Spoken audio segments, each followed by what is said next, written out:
Ahora, bienvenidos al capítulo 2 sobre el crimen de Hortensia Valiente, un asesinato que conmocionó en la década de los 90 a toda la sociedad paraguaya. Todo esto había tenido un principio y tenía un punto medio en el capítulo 1, pero en este capítulo 2 ustedes van a tener probablemente lo que fue el desenlace de este caso. No sin antes recordarles que en este resumen van a tener el detalle de los sospechosos, una de las teorías del crimen que habría sido el robo y probablemente hacia dónde se iba cerrando el círculo de aquellas personas que podrían ser los asesinos.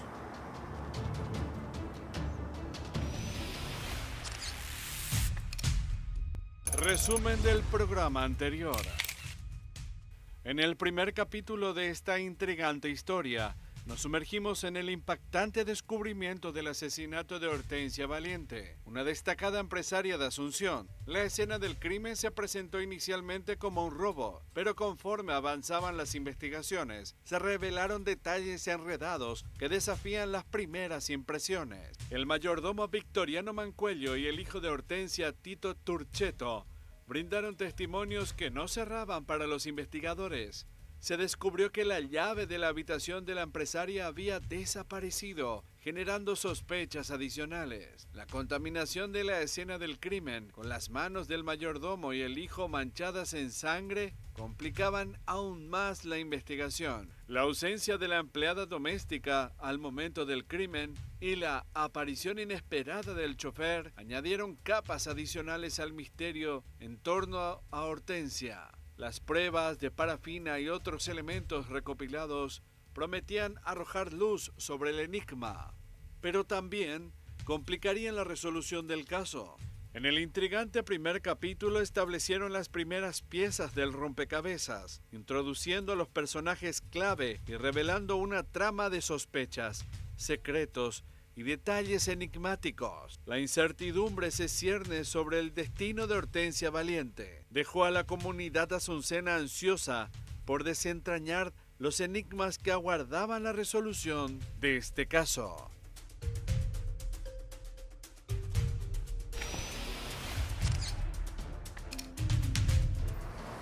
Muchas cuestiones no estaban claras en aquel momento en cuanto a la investigación. La teoría del robo se iba desdibujando a medida que pasaba el tiempo.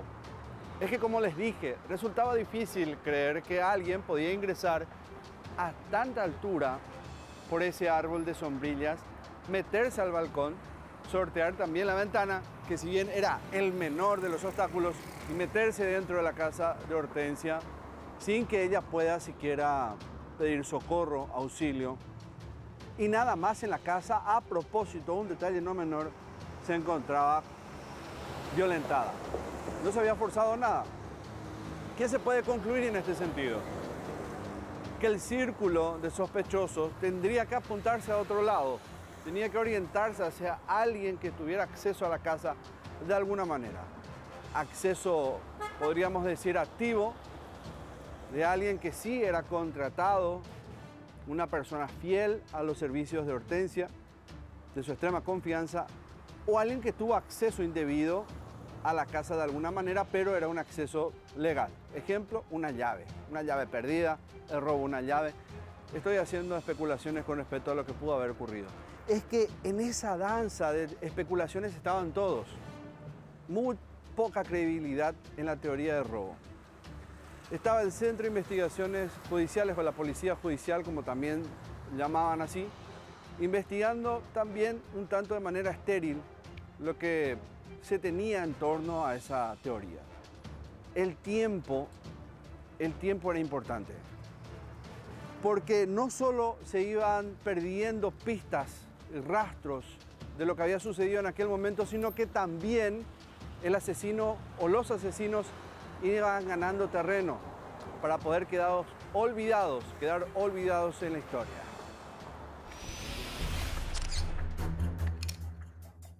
La investigación.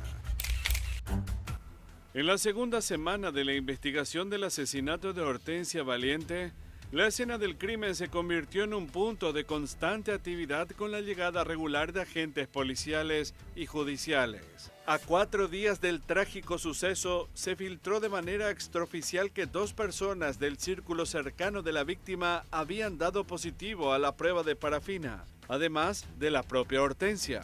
Aunque esta revelación generó un aumento en la lista de sospechosos, aún no se habían realizado detenciones y el caso permanecía envuelto en una neblina de incertidumbre. El Centro de Investigación Judicial encargado del caso amplió su lista de sospechosos, enfocándose en el círculo más cercano de la víctima y en los negocios que ella frecuentaba. Los agentes regresaron varias veces a la escena del crimen, minuciosamente, buscando algún detalle que pudiera haber pasado desapercibido en las inspecciones anteriores. En la mañana del 26 de agosto, llevaron a cabo una serie de allanamientos en varios puntos de Asunción y Central.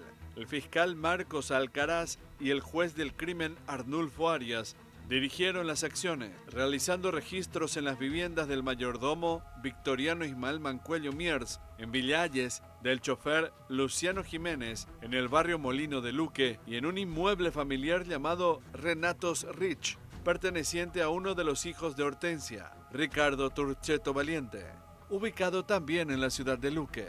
Otro de los lugares visitados fue el Bolsi, donde encontraron bolsas de plástico con distintas inscripciones. Estaban encima de un cajón con estantes de metal pintados en verde.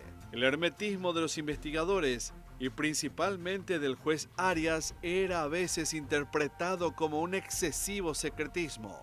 Generaba incomodidad en los medios de comunicación, alimentaba la polémica y las críticas de la comunidad asuncena.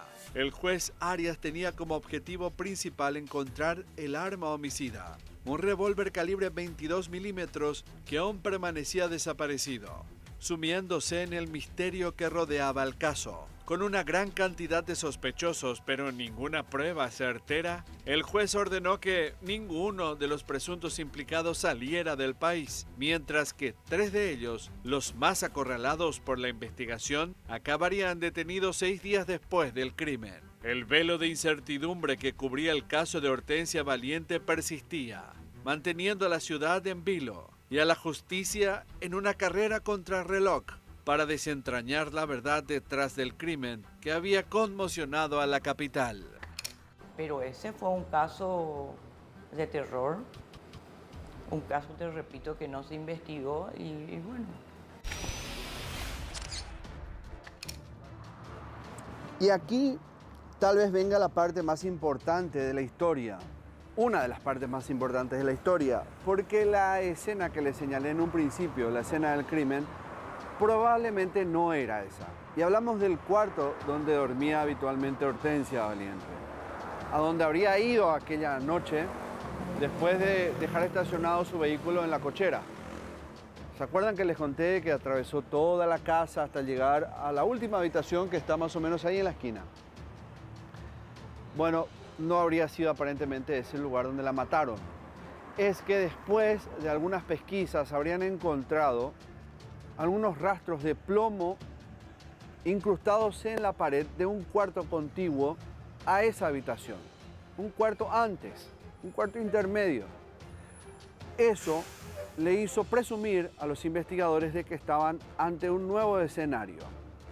Cuarto modificado o escena modificada donde el cuerpo habría sido arrastrado hasta ponerlo en otro lugar para modificar la escena y tener otra coartada.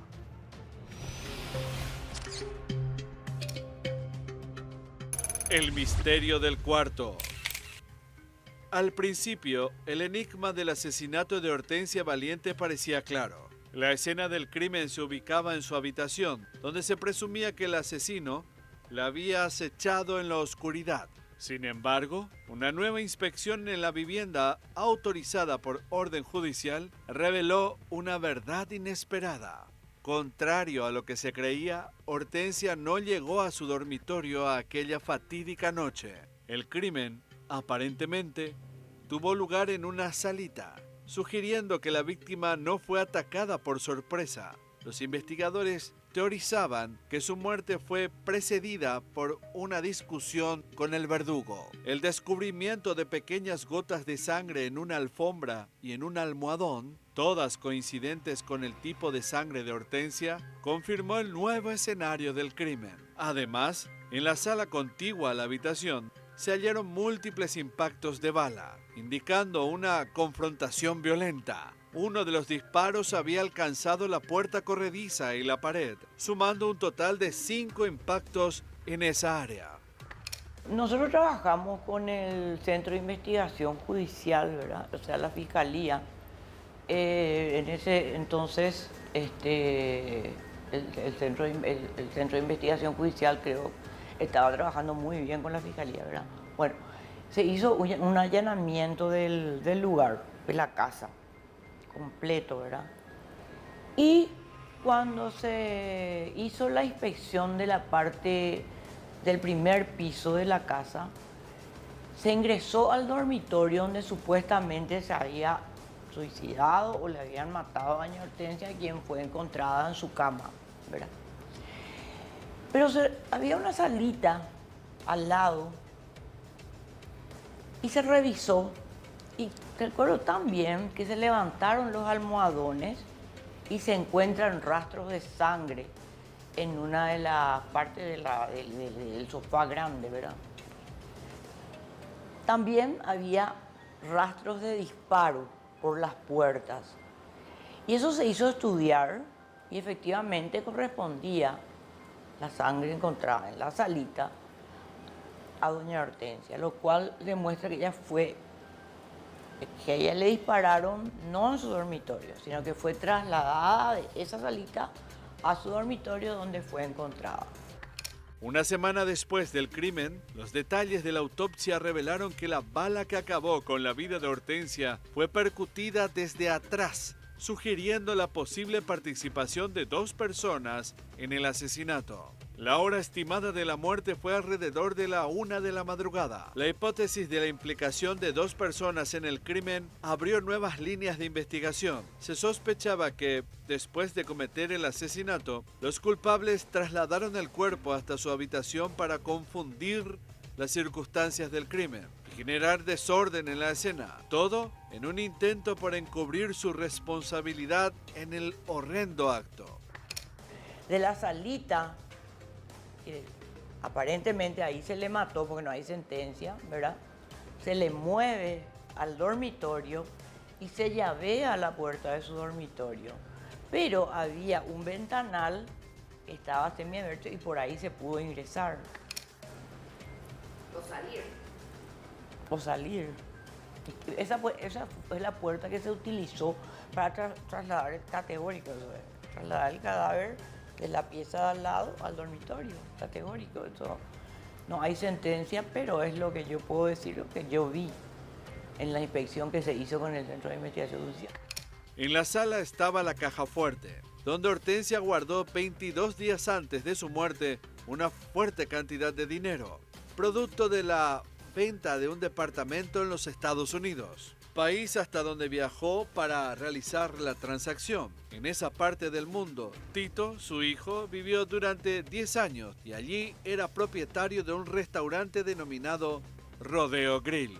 El enigma del asesinato de Hortensia Valiente se tornaba aún más complejo y difícil, con cada nuevo detalle revelado arrojando más sombras sobre la verdadera identidad y los motivos de los culpables.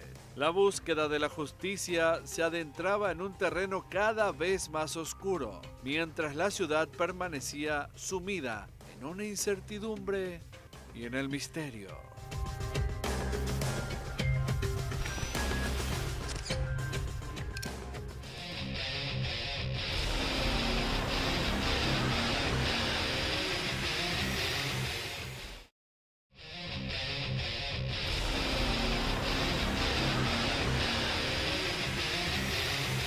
Tengo a la vista la segunda planta de la casa de Hortensia y acá les voy a contar una parte que es también bastante interesante dentro de la teoría para ir descartando personajes en esta historia. Y esta es la versión que podría dejar afuera el perfil del mayordomo en todo esto. porque él, según lo que se relata en aquel momento, tuvo que acceder o intentar al menos acceder a la habitación de Hortensia utilizando el pasillo que ven ustedes ahí, que se puede ver por la distancia que hay entre la estructura o las paredes de la habitación y la del balcón, cruzar del otro lado, hacer como doblar más o menos ahí en la esquina del balcón e intentar buscar un acceso a la habitación. ¿Y esto por qué lo hacía él? Porque no tenían una llave para acceder a la pieza, al dormitorio. Es que estaba cerrada bajo llave. Entonces, lo que creen que pudo haber pasado es que el asesino, intentando a que no muchos puedan acceder inmediatamente a la habitación de Hortensia y se percaten de lo que había sucedido, cerró con llave y se quedó con la llave principal y no tenían acceso rápido el resto de la familia a la copia de la llave de la habitación. Entonces, eso descarta, salvo que sea una coartada muy bien planificada, al mayordomo. No obstante, por mucho tiempo él estuvo en la mira de los investigadores.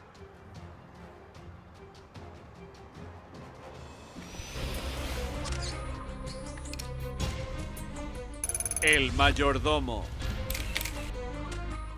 Las sospechas de los investigadores del Centro de Investigación Judicial se centraban cada vez más en el mayordomo Victoriano Mancuello, como una de las personas más cercanas a Hortensia Valiente.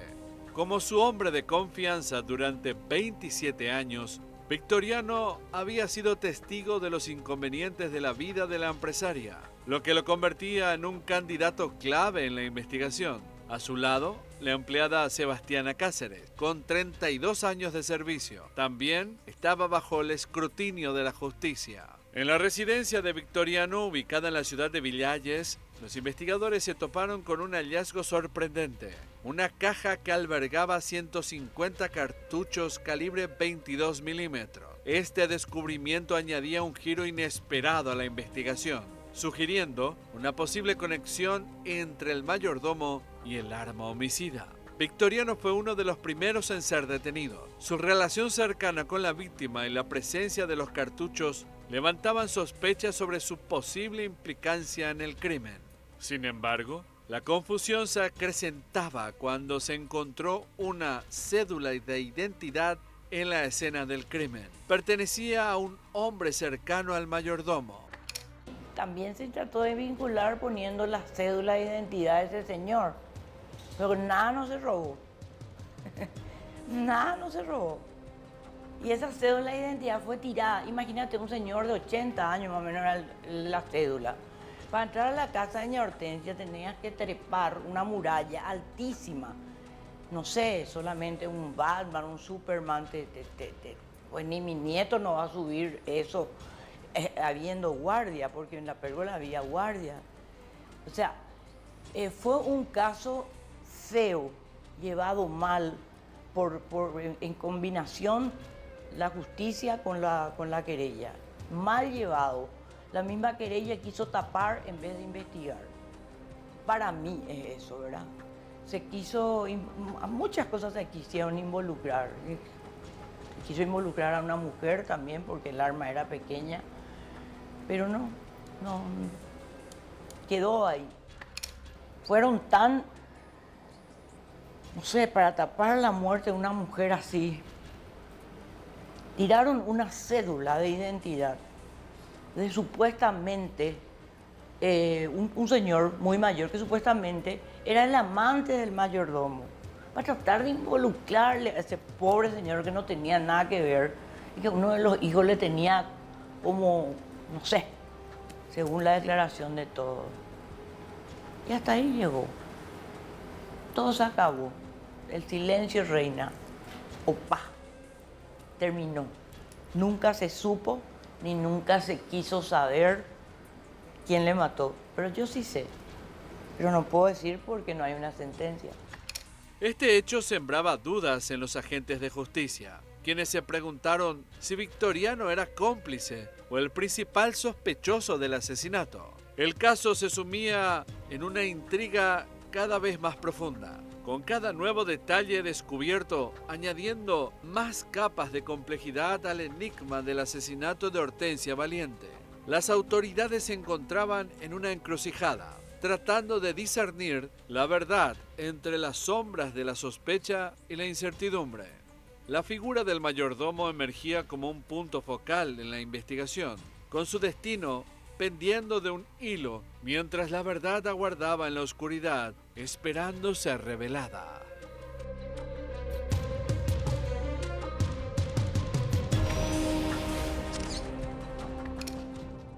Luciano Jiménez. Luciano Jiménez era el chofer de Hortensia Valiente y estaba también dentro del grupo de sospechosos. Luciano tenía también una cierta vinculación en los primeros minutos porque tenía rastros de lo que pudiera ser parafina, dio positivo, mejor dicho, en la prueba de parafina, porque en realidad se trata de nitritos y nitratos en la mano. Pero ¿cómo llega a descartarse su participación en el hecho? ¿O cómo él llega a salir de la lista de sospechosos? Él tira una coartada y tiene que ver un poco con lo que va a hacer en ese momento en que ocurre todo esto. Y da que él buscó insistentemente al otro hijo de Hortensia, al que vive en Luque. Y con lo que había hecho en aquel momento, se desdibuja su participación en el crimen.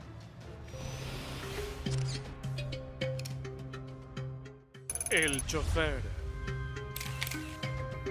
Luciano Jiménez ingresó a la lista de sospechosos tras dar positivo en la prueba de parafina y añadía un nuevo matiz de intriga a este enigma del asesinato de Hortensia Valiente. Su participación en el hallazgo del cuerpo fue mínima, limitándose a recibir la impactante noticia por parte de la doméstica en la casa, quien le informó sobre la trágica muerte de la empresaria. Al llegar a la vivienda familiar, como era su rutina diaria, Luciano se vio inmerso en una escena sobrecogedora. Sin embargo, a diferencia de los demás presentes, se mantuvo distante del cadáver de Hortensia, sin llegar a tocarlo. En lugar de ello, recibió la orden de informar a Ricardo Turcheto Valiente, el hijo de la víctima, quien se encontraba en su propiedad en Luque, pero resultaba inaccesible por teléfono. Ante la imposibilidad de comunicarse con él, a Luciano le encargaron buscarlo personalmente. Luciano Jiménez, que fue detenido porque se le hizo la prueba de parafina a todas las personas que estaban en la casa. Él, la verdad, que ese día volvía de su franco, digamos. Creo que fue un viernes, no me acuerdo. O sea que él no estuvo en el momento en que sucedieron los hechos.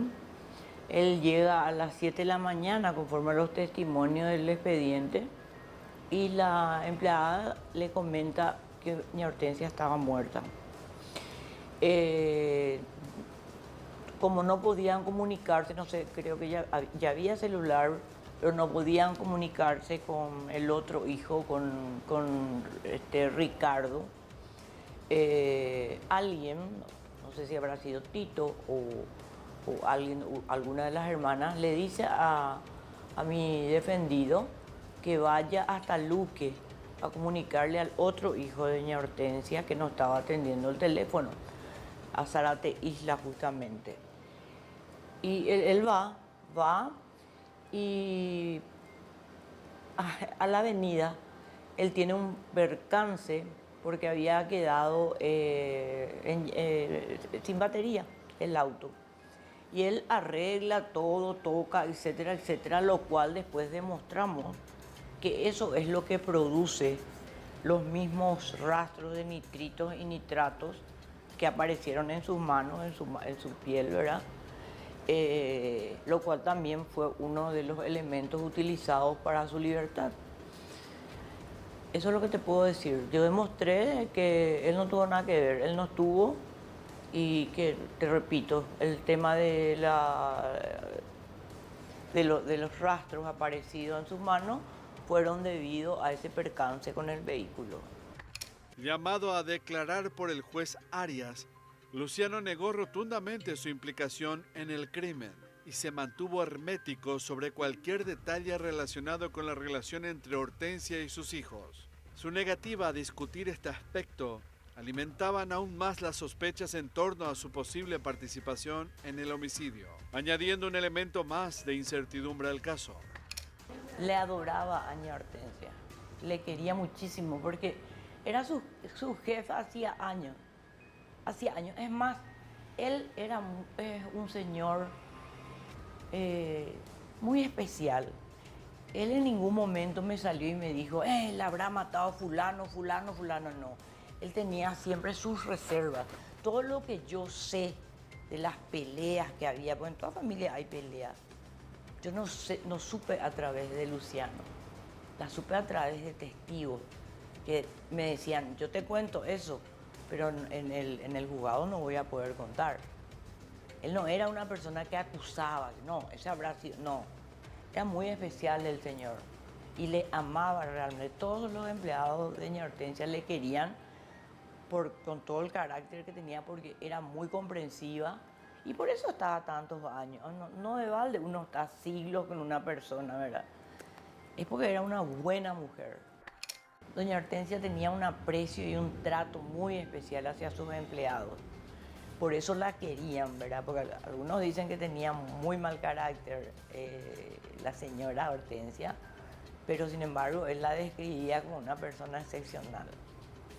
La quería mucho a su patrona. La presencia de Luciano Jiménez en la escena del crimen, junto con su negativa a hablar sobre ciertos aspectos clave de la vida de la víctima, lo convertían en un enigma dentro del mismo enigma, un puzzle cuyas piezas se mantenían dispersas, desafiando los esfuerzos de los investigadores por reconstruir la verdad detrás de la muerte de Hortensia Valiente. Yo también defendía mucho a muchas personas que son culpables, ¿verdad? de un hecho, pero la misión del abogado es defenderle bien a su cliente. Yo no defendí solamente a inocentes, yo defendí a gente que mataron, pero yo lo que busqué siempre es una pena justa. Pero en el caso de Luciano no hizo nada. Luciano no estaba en ese lugar. Todas las pruebas decían de que él estuvo en su casa, con su familia, o sea que él no fue. Tampoco fue no podía ser el mayordomo, porque ¿con quién iba a mover el cuerpo? Sin embargo, se demostró de que 2 personas entraron a la casa. Luciano Jiménez, ¿usted no tuvo participación en el homicidio de la señora Hortensia? Se llevaba bien con su patrona, usted no tenía ningún tipo de inconveniente. ¿No quiere hablar? Después, él sigue lo que le dijo la abogada. ¿Qué puede decir sobre el resto de pólvora que se encontró en su mano?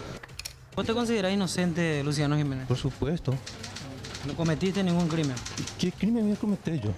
¿Y quién podría haber sido Luciano, el autor del crimen? ¿No sabes? ¿Una idea? Usted se llevaba bien con su patrona, no tenía ningún problema, nunca discutió. 28 años trabajando. ¿Qué pregunta que hace? ¿Usted se enteró alguna vez que ella tenía problemas con sus hijos? No. El supuesto resto de pólvora que la policía encontró en sus manos. ¿Usted no tocó armas antes de la prueba? ¿Balas? Nada. ¿Cree que la justicia lo va a declarar inocente? Por supuesto, 100%. ¿Está seguro? Seguro, ¿Confía en la justicia? confío. ¿Dónde estaba usted, Luciano, en el momento? ¿En qué momento se le puede? Esa noche. Cuando ocurrió el hecho, el crimen. En mi casa, ¿dónde podría ser? ¿Hasta qué hora trabaja usted habitualmente con ella? Eso después van a saber. Eso después. ¿Qué sabía? Está todo en mi declaración está todo. Vaya, Pero pidan. no tiene nada que ocultar usted, ¿verdad? ¿Quién voy a ocultar? Por eso vengo a declarar. ¿Qué sabe de la discusión que tenía su patrona con sus hijos? ¿Su patrona no le comentó nada alguna vez? ¿No le dijo? ¿Cómo Tengo puedo problemas. saber yo? El hijo ¿Cómo yo podría puedo ser saber el autor esas del cosas? crimen, Luciano. ¿Cómo yo voy a saber esas cosas? Un simple empleado. Pero usted andaba todos los días con... ¿Y qué tiene que ver eso? No escuchó nunca ¿Eh? nada de eso. No le comentó su patrona nunca nada. Creo que pregunta que hace. ¿Qué cosa? ¿Le molesta el hecho de que esté como sospechoso? No, a mí no me molesta nada. No me molesta nada, en absoluto. ¿Por qué me debería molestar? Tengo una mano limpia. Esto que me ha aparecido puede ser que, por rara casualidad, que se me haya pegado algún resto por ahí que queda, que yo no sé. En la casa. Puede ser. Puede ser. Las cartas de Hortensia. Aquella carta donde la mujer hablaba de cada uno de sus hijos pasó a ser con el tiempo indudablemente una de las significativas pruebas que tenía la policía para poder establecer algún tipo de explicación con respecto a el relacionamiento que había con la familia. ¿Qué es lo que existía de vínculo con los hijos? ¿Eran hijos queridos? ¿Eran hijos problemáticos? ¿Había algún tipo de quiebre en la familia o no? Todo ese tipo de detalles, o a todo ese tipo de detalles íntimos, la policía iba a acceder cuando encontrase esos manuscritos de la mujer. A lo que indudablemente en su caligrafía, la de Hortensia Valiente, pasaría a ser algo bastante importante para sostener tal vez una idea. Una idea que podría conducir a Tito, al único hijo presente en aquel momento, teniendo en cuenta que el otro estaba en la ciudad de Luque. Aquel joven que tenía una coartada presente en aquel momento y era no estar en la casa. ¿Qué más podría arrojar aquella importante evidencia? Las cartas de Hortensia. Las cartas de Hortensia. Las cambiantes versiones sobre los pasos de Tito Torcheto Valiente generaron una profunda desconfianza en el ámbito judicial, añadiendo un nuevo nivel de complejidad al caso del asesinato de su madre, Hortensia Valiente. Aunque inicialmente se había mencionado que Tito recibió la noticia del fallecimiento de su madre después del hallazgo del cuerpo por parte de los empleados, cuando él aún estaba durmiendo, se descubrió que la realidad era un tanto diferente. Según nuevas informaciones, Tito supuestamente había salido alrededor de las 7 de la mañana del viernes 22, antes que se descubriera el cadáver de su madre, sin darse cuenta de los intentos del personal de servicio por despertar a Hortensia, cuya habitación estaba a pocos metros de la suya. Fue después del hallazgo cuando presuntamente recibió una llamada en la que le informaban del trágico suceso, y al regresar a la casa, finalmente dio aviso a la Policía Nacional. Los empleados afirmaron que fue Tito quien llamó preguntando por novedades, lo que resulta sospechoso, dado que no era su costumbre hacer este tipo de llamadas. Además, se descubrió que alrededor de la 1 de la madrugada, Tito salió de su vivienda y se dirigió a un local, se llamaba La Pérgola, donde estaba estacionado su Mercedes-Benz, algo inusual, ya que no solía dejarlo allí. Un testigo clave, Carlos Samuel Ibarra, afirmó haber visto a Tito con un bolso blanco que parecía contener un libro o una carpeta. Cuando hay una muerte, vos enseguida pensás, ¿por qué se le mató? ¿Por qué se le mató a esa señora? El chofer, ¿por qué le querría matar? El mayordomo, ¿por qué le quería matar? El hijo, ¿por qué le querría matar? Bueno, estas tres personas fueron detenidas. Se encuentran en una caja fuerte que se abrió por el juzgado, documentos de ella, donde se demostraba que ella tenía serios conflictos económicos con gente de su familia y no precisamente ni con Luciano Jiménez ni con el mayordomo. Eso para mí fue fundamental para que la querella investigue qué es lo que realmente pasó. ¿Por qué? Porque ya hubo un antecedente en que uno de sus familiares, que también estuvo involucrado, ya le hizo un resbalón una vez en la escalera a la señora que murió. Pero lastimosamente la querella fue cómplice de la justicia y de la fiscalía para el silencio. Aunque Tito dio positivo en la prueba de parafina, su defensa argumentó que esto podría deberse a disparos al aire. Sin embargo, esta explicación levantaba más sospechas sobre su posible implicación en el crimen. Y entonces ya tenía 2 hijos, uno ya fallecido. Uno fue procesado, el otro fue querellante y ahí quedó la cosa, terminó ahí. Pero lo que realmente alertó a las autoridades fueron los manuscritos encontrados de su madre, donde Hortensia expresaba preocupaciones sobre la gestión de los negocios familiares y los excesos económicos de sus hijos, llegando incluso a mencionar una deuda millonaria de uno de ellos. Los testigos tenían miedo. Yo hablé con empleados, tanto de Pérgola como del Báltico. Yo era muy de averiguar las cosas, tipo Sherlock Holmes.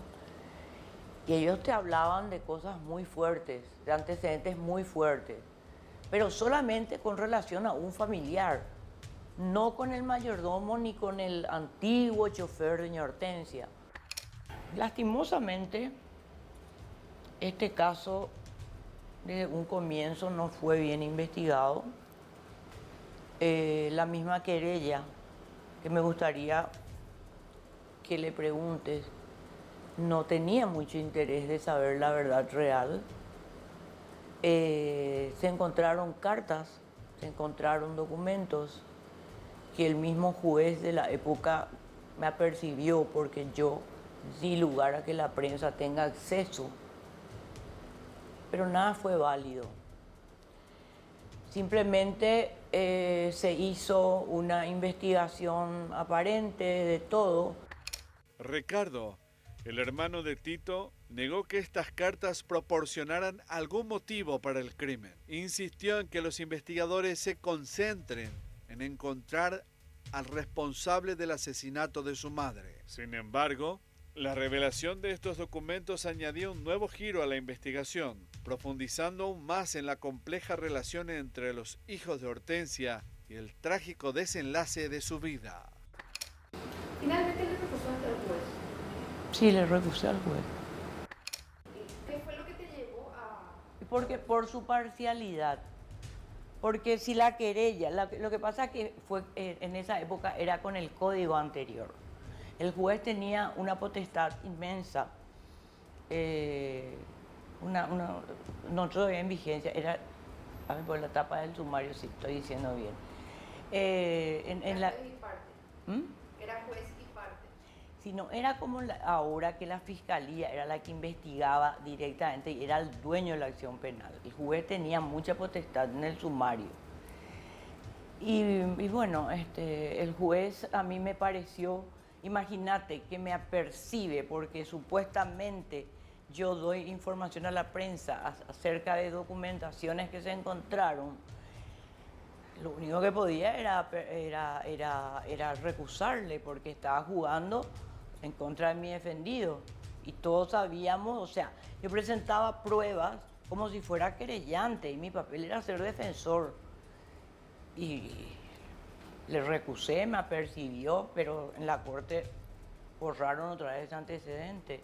Jugaba a mi manera de pensar con todo el respeto que le tengo y cariño que le tengo a ese juez.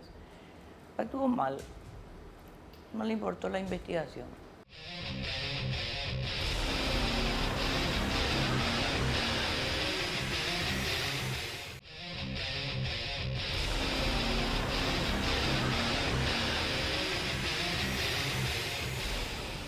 Y este es el punto final de la historia. Hasta acá llegó, lastimosamente, por decirlo así, estos 2 capítulos de los que creímos con la producción de Escena del Crimen ser uno de los casos emblemáticos. Porque en todo este tiempo nos preguntamos cuáles de los crímenes no tuvieron respuesta a lo largo de la historia. Y sí, hay muchos. Y el asesinato de Hortensia Valiente, violento, fue uno de ellos. En especial porque tal vez el círculo de sospechosos no era extenso y las teorías sobre su muerte no eran amplias. A lo que quiero ir, a lo que les quiero conducir, es que no se trataba de una investigación muy compleja. Era una mujer con mucho dinero, con poder dentro del mundo empresarial y tenía esa capacidad, por decirlo así, de atraer probablemente a gente con envidia, a gente con esa situación denodada que es innata muchas veces del ser humano, de querer lo que no tienen. Pudo haber sido ese el contexto de este asesinato y pudo ser alguien muy cercano a ella. Hubo denuncias inclusive de aquellos que resultaron ser acusados por los investigadores por un desprolijo trabajo, por unas acusaciones infundadas. Lastimosamente el caso quedó sin un culpable, al menos para hacer justicia en la memoria de Hortensia Valente. Queda así, en su memoria y en la memoria de todos, dos grandes y exitosas empresas en su momento, una de ellas aún vigente. Este programa va en memoria de ella y de aquellas personas que la quisieron mucho.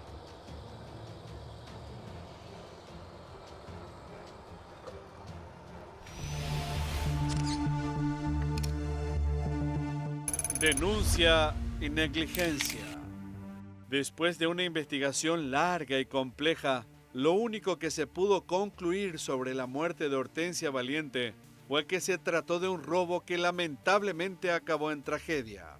Aunque en un principio se especuló con diversas teorías sobre el móvil del crimen, la evidencia apuntaba que lo único certero era que un robo no fue el desencadenante fatal. Los sospechosos principales, el mayordomo, el chofer y uno de los hijos de Hortensia, fueron detenidos y tuvieron una breve estancia en la Penitenciaría Nacional de Varones, la cárcel de Tacumbú. Tito Turcheto fue aislado del resto de la población penitenciaria, debido a que su defensa alegó que tenía problemas de salud.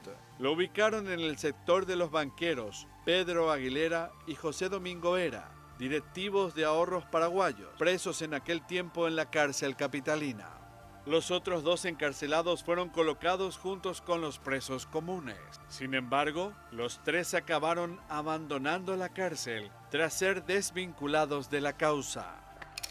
Y dio la coincidencia de que el mismo día que sale el hijo, sale también mi cliente.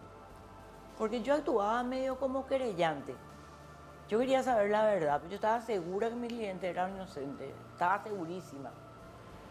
Pero la verdad que, te repito, hay una deuda de parte de la justicia y de parte de los abogados intervinientes en no llegar a una verdad real en este caso. En medio de la confusión y las especulaciones, Victoriano Ismael denunció a algunos investigadores del Centro de Investigación Judicial.